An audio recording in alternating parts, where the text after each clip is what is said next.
The following program is rated TV-14. The SNN Media Group recommends that it is not suitable for people under 14 years. Hi, can I take your order?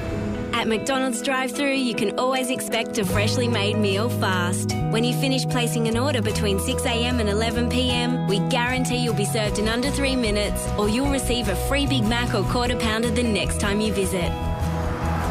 Because we'll always treat you as if you're in a hurry. Thanks. Have a nice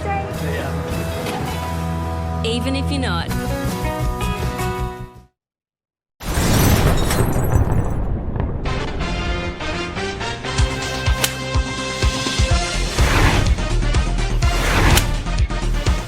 You're grounded.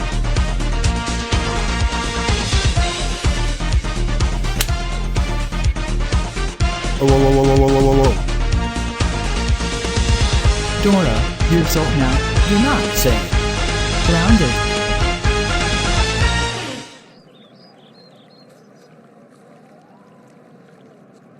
Season 2 Episode 5, Dora and Rosie tries to free Phineas.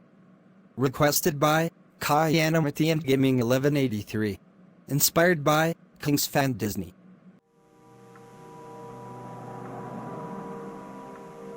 Rosie has been gone for more than a day now. Yeah, I haven't seen her since Little Bill took her outside for a chat. That tight-fisted tosser has kidnapped Rosie. That's why she hasn't came back.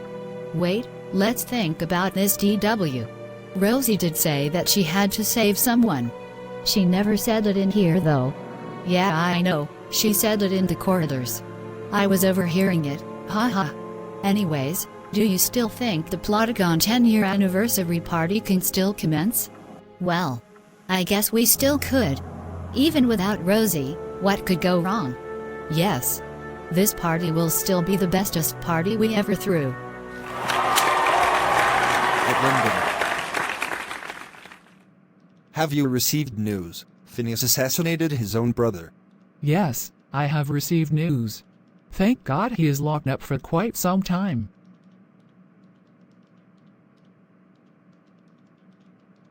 Well, anyways, how is life going on with the new hotel? The accommodation itself is rather decent.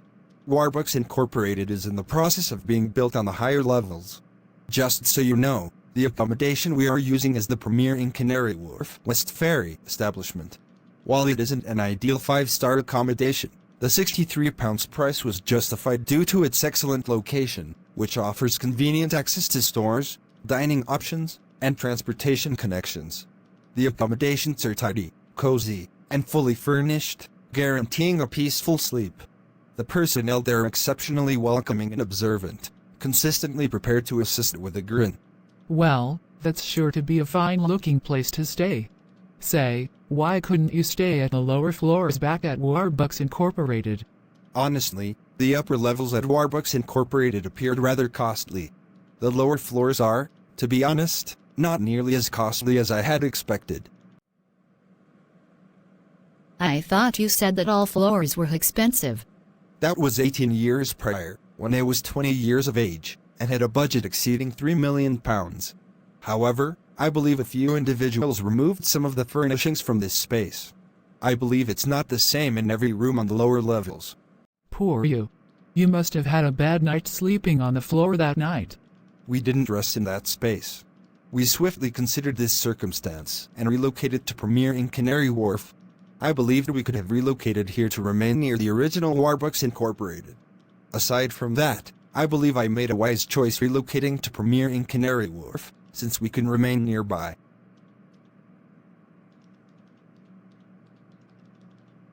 Yuck, gross.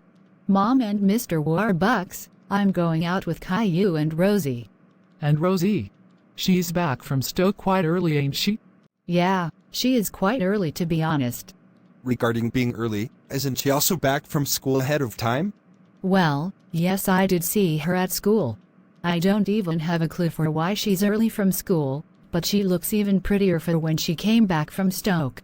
I'm sorry to shatter your illusion, but I actually saw Rosie yesterday, and she appears just as she did when she departed, only now she has a small amount of dirt on her.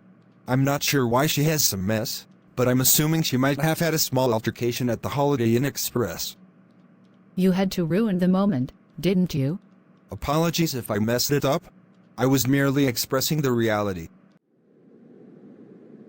Hola Rosie, so Dora, Caillou's girlfriend. Oh my god, you do have a bit of debris on you. What happened? Well, do you remember Warbucks Incorporated? The one that got half destroyed. Yeah, well, apparently I was in that vehicle when it hit the building. So you were the one driving the vehicle? No, I wasn't driving it. Someone else was driving it. But how did it crash though? Surely it should have had some headlights. There were no headlights on that vehicle. It was man-made, sadly though it wasn't made by a car manufacturer. Poor you. You must have had a bad night since the crash. I hope you're all right now. Don't remind me, I'm pretty sure I'm all right. Well, okay, but where is Caillou? Oh, that idiot decided not to come, because he is in the middle of a grounding session. Clean this mess up right now. But it wasn't me. Yeah, well, heard that many times before. Clean this mess up right now or else you are going to be grounded for 8,325 years. But I am telling you, Dad, it really wasn't me this time. I said clean.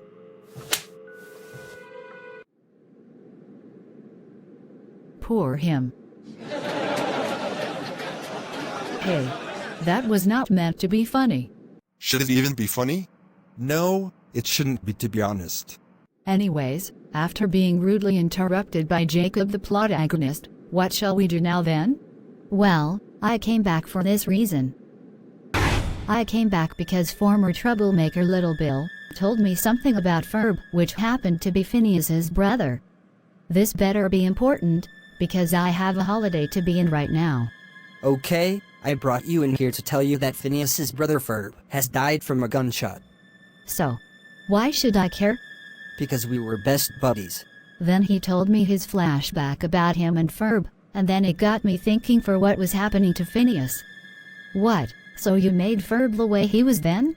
I created his entire personality, and to be honest, he was great in the making. Until I met Tara, she's as great as Ferb was. Then something suddenly popped up in my head about Phineas. And Phineas is getting framed by Jeremy and Stacy.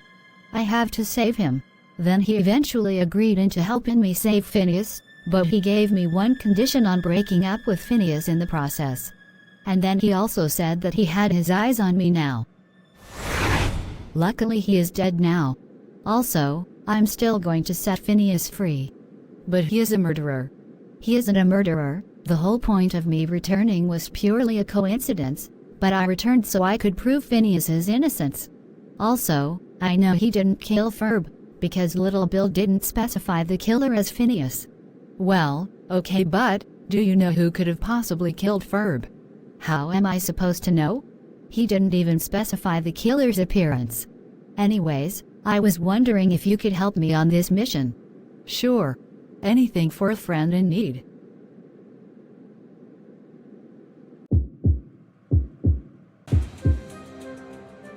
Let's begin. I am DCM Summer Hayes. I will be the detective of this case. So Phineas, tell me about the day of Mr. Ferb Fletcher's death. Do I have a choice in telling you everything? Why are you sweating? Something to hide, eh? No! It is because you are shining a very bright flashlight on my flipping face. Or is it because of lies? And watch your language. It is an offense to swear at a police officer. Where is it, Phineas? Where is the weapon of disposal? I didn't place the gun anywhere. And I didn't kill Ferb either. To be honest with you, I don't have time for your lies. Recording dismissed at 9:38 a.m. Back in the cell you go. Hello there, what is your emergency? Detective, it appears that I have more information on the Ferb Fletcher case. Phineas Flynn did not murder Ferb. I believe he has an alibi. I see. Well, all right. You claimed that Mr. Phineas Flynn has some sort of alibi. Okay then, tell me where Mr. Phineas Flynn was at the time of Mr. Ferb Fletcher's death. I believe he was FaceTiming me. I was at the hotel at the time, but I did hear a gunshot on Phineas's screen. Although, I did believe that Phineas was not the one with the gun. I am his girlfriend after all. Oh, well, this changes everything then. I will speak with Mr. Phineas Flynn about this. Dora, I would love to say thanks for helping me out today. Hopefully they won't charge him. Glad I could be of service. Now I better get back home. So Dora, how was your day with Rosie? What did you get up to exactly? Oh, it was fantastic. This has nothing to do with your business, but let me say that me and Rosie did some stuff. What stuff? Specify the stuff you were doing. Silly me, did I say we were doing stuff? Oh, well, we were actually chilling.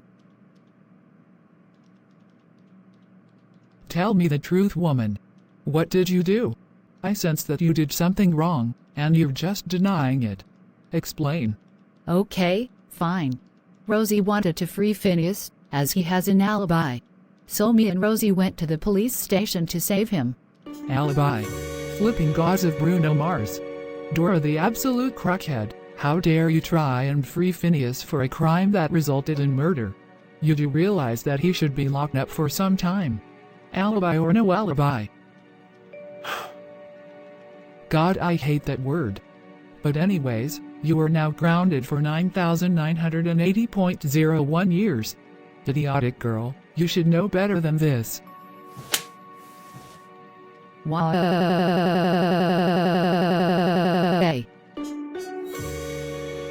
Holy God. Rosie, my sweet golden angel, whose head's twisted at the moment, how dare you try and free Phineas from prison? Yes, I know you were expecting to see him for when you came back from your holiday in Stoke, but you did realize that he tried to murder his stepbrother, right? But Mom, Phineas did not murder Ferb. He has an alibi, I swear he does. Shush now, stupid girl. He's a murderer, not an innocent piece of crap. That's it, I'm afraid you're grounded for internal tranquility. Get out of my trashed living room. Go and sleep with Caillou, that's your punishment. Why? Meanwhile, with Phineas.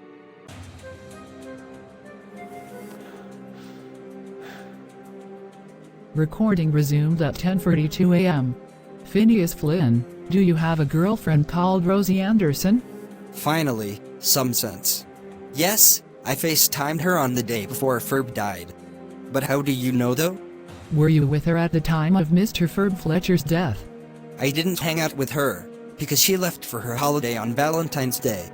But if you are saying if I was with her digitally, then I would say yes. We were FaceTiming just to check if each of us were alright. Then, when the FaceTime ended, my mother told me that Ferb had been shot and died. You seem innocent, and you seem too young to be holding a gun in the first place. I'm not going to charge you luckily, because talking to you gives me anxiety. But congratulations, Phineas, you are now set free. Recording ended at 10:44 a.m. Thank God I don't have to deal with you now. Phineas.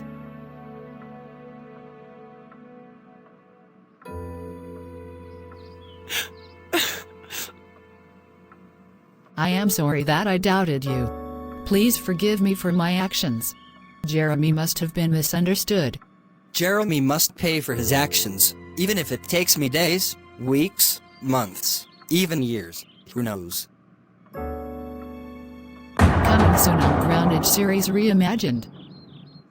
Phineas assures that he will maintain Jeremy's confidentiality while Annie goes into a tavern to enjoy a drink of shandy. She declines to present identification to the bartender.